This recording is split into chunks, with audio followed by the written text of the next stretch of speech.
Hello friends, welcome back to our channel. இந்த வீடியோவில் நம்ம வேம்பு அதாவது வேப்ப மரத்தை பற்றி நமக்கு தெரியாத பல தகவல்களை கொடுத்திருக்கிறேன்.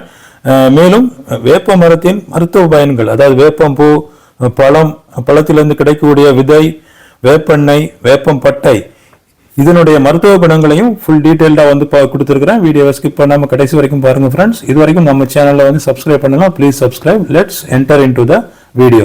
இந்த வேப்ப மரத்துக்கு வேறு சில பெயர்களும் உண்டு. என்னன்னு பார்த்தோம்னா விருந்தகம், விசிமந்தம், விசுமிகினி, வருட்டம், விசுமந்தம் என்று பல பெயர்கள் இந்த வேப்ப மரத்துக்கு இருக்கின்றன. இதன் மருத்துவ குணங்கள் என்னன்னு பார்க்கும்போது குடலில் இருக்கின்ற பூச்சிகளை அழிக்கும், நகைச்சுட்டை குணமாக்கும், மலக்கட்டை நீக்கும், மூளைச்சூடு தணியும், தலைவலி போக்கும். கிராம மக்களுக்கு பெரிதும் பயன்படும் மரம் இந்த வேப்ப மரம்.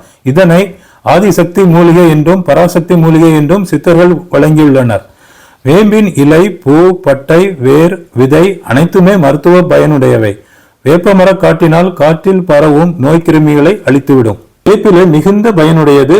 கிருமி கூட்டங்களையும் புழு பூச்சிகளையும் கொல்லும் சக்தி படைத்தது. நம் கண்ணுக்கு தெரியாத நுண் கிருமிகளால் உண்டாக்கும் அம்மை, விஷக்காய்ச்சல், கொப்புளங்கள், சொறி, சிரங்கு, தொழுநோய், விஷக்கடிகள் ஆகியவற்றையும் நீக்க வல்லது. இதன் பூ கசப்பாக இருந்தாலும் ருசியும் மனமும் கொண்டது. வேப்ப மரத்தின் பூவில் பச்சடி செய்து ரசம் வைத்து சாப்பிடும் பழக்கமும் உண்டு. வேப்பம் பூ வடகம் மிகவும் ருசியாக இருக்கும். வேப்பம் பூவை வாட்டி தலையில் கட்டி வைத்தால் தலையில் உள்ள ஈர், பேன் முதலியன நீங்கும். வேப்பம் பூவை சாப்பிடுவதால் குடல் சுத்தமாகும், அஜீரணம் நீங்கி பசி உண்டாகும். நாக்கில் ருசி இல்லாமல் இருப்பது, பெரும் ஏப்பம் போன்ற நோய்களையும் குணப்படுத்த இந்த வேப்பம் பூவை பயன்படுத்தலாம். வேப்பம் பூவை சேகரித்து காய வைத்து அதனை கொண்டு வேப்பம் ரசம், வேப்பம்பூ துவையல் முதலியனவற்றை செய்து உணவுடன் சேர்த்து வந்தால் நம் உடலுக்கு மிகவும் நல்லது. வேப்பம்பூ கஷாயம் வயிறு சம்பந்தமான சகல நோய்களையும் குணமாக்கும். இந்த கஷாயத்துடன் நெல்லிச்சாற்றையும் தேனையும் கலந்து உட்கொண்டால் சரும நோய்கள் நீங்கும். வேப்பம்பழ விதைகளை வெயிலில் காய வைத்து உலர்த்தி பருப்பெடுத்து அரைத்து நாள்பட்ட புண்களுக்கு வைத்து கட்டினால் அவை விரைவில் குணமடையும். அடுத்து நம்ம வேப்பெண்ணெயின் மருத்துவ பயன் என்னன்னு பார்க்கும்போது இந்த வேப்பெண்ணெய் பச்சிளம் குழந்தைகளுக்கு ஏற்படும் மந்தம், கபம் போன்ற நோய்களை போக்குவதற்கு பெரும்பட்டையை எடுத்து காய வைத்து இடித்து தூள் செய்து பசுவின் பாலுடன் கலந்து தினமும் காலை மாலை குடித்து வந்தால் மலக்கட்டு, கான்ஸ்டிபேஷன், மூளைச்சூடு, வயிற்று வலி ஆகியன நீங்கும். ஓகே ஃப்ரெண்ட்ஸ், இந்த வீடியோ உங்களுக்கு யூஸ்ஃபுல்லா இருந்திருக்கும்னு நினைக்கிறேன்.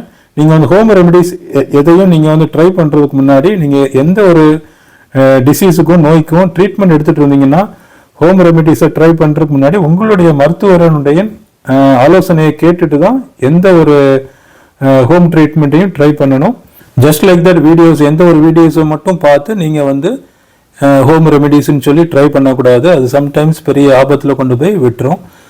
ஓகே ஃப்ரெண்ட்ஸ், நம்ம சேனலை இது வரைக்கும் சப்ஸ்கிரைப் பண்ணலைன்னா ப்ளீஸ் சப்ஸ்கிரைப். அப்போ தான் நம்ம போடுற ஒவ்வொரு வீடியோஸும் இமிடியேட்டாக உங்களுக்கு நோட்டிஃபிகேஷன் வரும். எனக்கும் உங்களுடைய ஆதரவு இருந்தால் மட்டும்தான் நம்மளுடைய சேனலும் படிப்படியாக வளரும். Okay friends, see you.